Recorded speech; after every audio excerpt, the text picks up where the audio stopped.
Hubo un tiempo en el que Darling in the France parecía la segunda venida del anime de mechas, un tiempo en el que el tráiler, con su animación impecable y su vibra de romance trágico, nos hacía soñar con la posibilidad de un nuevo Eureka 7 o incluso, y esto es decir mucho, un Gurren Lagann moderno. Trigger y A1 Pictures juntos, ¿qué podía salir mal?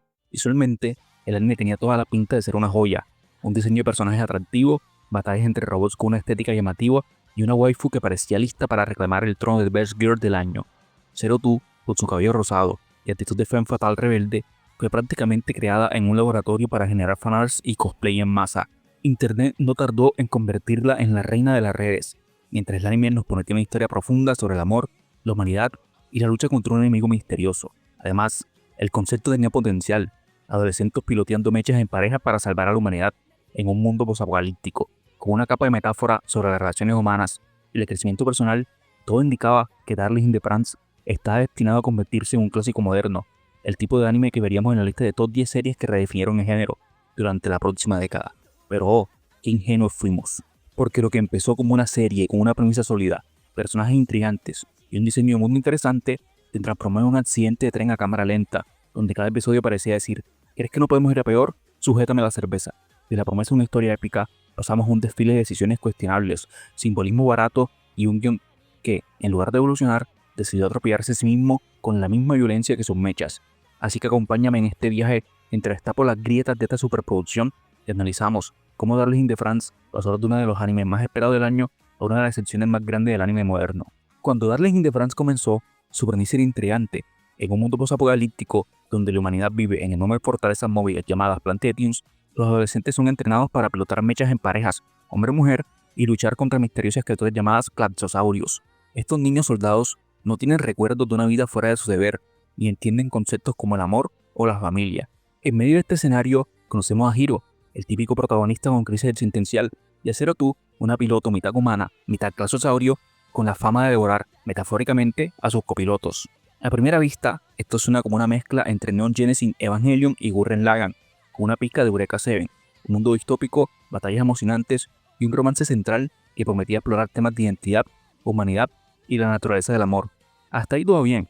El problema no es la historia en sí, sino cómo la cuenta.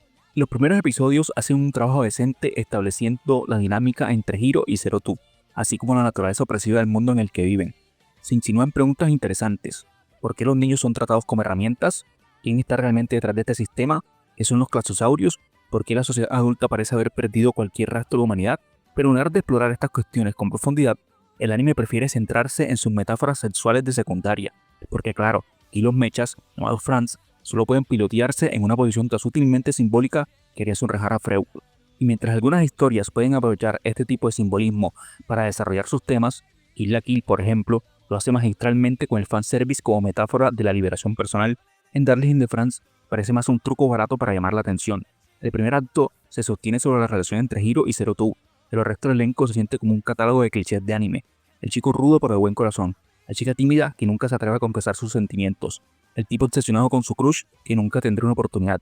Ninguno de estos personajes parece evolucionar de manera significativa, y cuando el anime intenta hacerlo, la ejecución es torpe o demasiado artificial. La historia realmente empieza a desplomarse en su segunda mitad. Para este punto, el anime había logrado generar un interés moderado gracias a la relación entre Hiro y Zero Two y el misterio detrás de los Claxosaurios. Pero en lugar de desarrollar estos elementos de manera orgánica, el guión comienza a divagar con sus tramas irrelevantes, como triángulos amorosos innecesarios. Y chicos, por favor, supéralo. Episodios de relleno disfrazados de desarrollos de personajes y un énfasis extraño en la pubertad como tema central sin llegar a ninguna conclusión satisfactoria. El punto de quiebre llega cuando se revela que los Claxosaurios no son simplemente monstruos destructivos, sino una forma de vida creada por los verdaderos antagonistas de la historia. Beyond, una civilización alienígena que ha estado manipulando la humanidad en las sombras. Aquí es donde todo se embrona. El cambio de villanos de último minuto es un clásico síntoma de una historia que no sabe cómo cerrar sus propios conflictos. Hola Naruto, te saludo otra vez. Hasta este punto, el gobierno totalitario y su visión deshumanizada de la sociedad habían sido los verdaderos enemigos. Había una oportunidad de explorar un conflicto filosófico entre la opresión de los adultos y la libertad de los jóvenes. Pero en su lugar, Darling in the France decide tirar todo por la ventana y traer un villano alienígena genérico que parece sacado de un Power Ranger de bajo presupuesto. El último acto del anime es un desastre de proporciones épicas. Zero Two y Hiro deciden llevar la lucha contra Byrne al espacio, abandonando a todos los demás personajes en la Tierra, quienes convenientemente dejan de ser relevantes.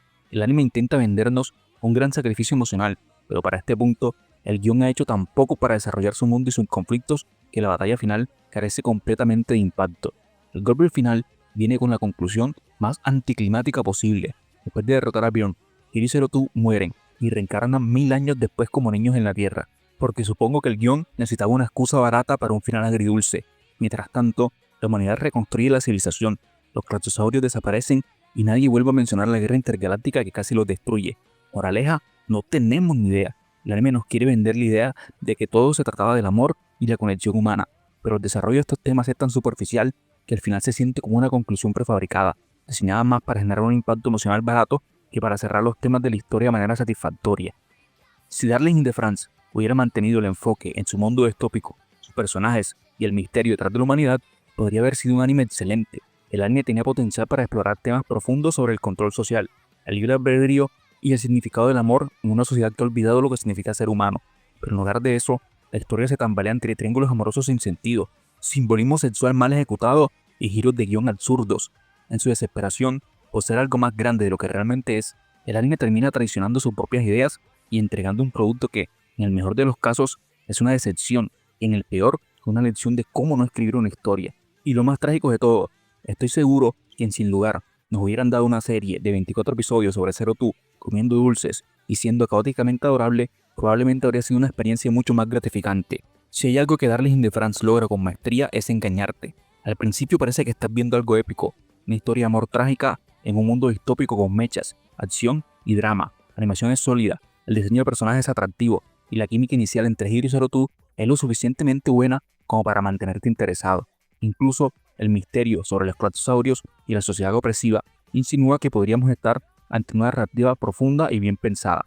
Pero entonces, capítulo a capítulo, te das cuenta de la cruda realidad. Darling in the France es un anime con más promesas rotas que una campaña política. El principal problema con el anime es su inconsistencia. Justo cuando parece que estás construyendo algo interesante, se desvía con conflictos insustanciales, simbolismo forzado y un ritmo narrativo que oscila entre la lentitud exasperante y la velocidad absurda. Muchos episodios se sienten como puro relleno emocional, donde los personajes lloran, se confiesan o tienen crisis existenciales sin consecuencias reales para la trama.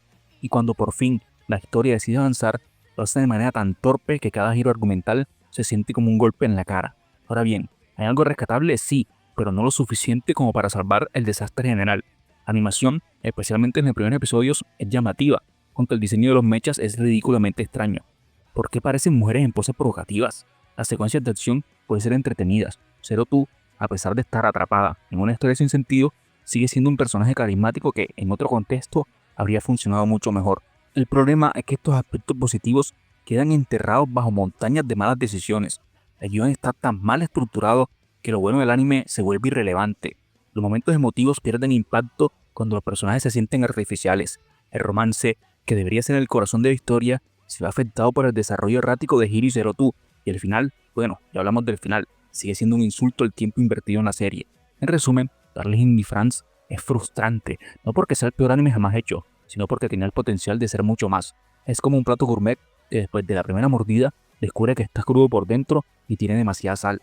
Podría haber sido memorable por las razones correctas, pero en cambio es un recordatorio de cómo una ejecución deficiente puede arruinar incluso las mejores ideas. En conclusión, Darling in the France es el equivalente a ver un oasis en el desierto, correr hacia él con todas tus fuerzas y descubrir que solo era un espejismo. Al principio parece que tiene todo lo necesario para ser un anime memorable, un mundo interesante, una historia de amor apasionante y una animación que, al menos en los primeros episodios, luce espectacular, pero cuanto más te adentras, más te das cuenta de que todo es una ilusión.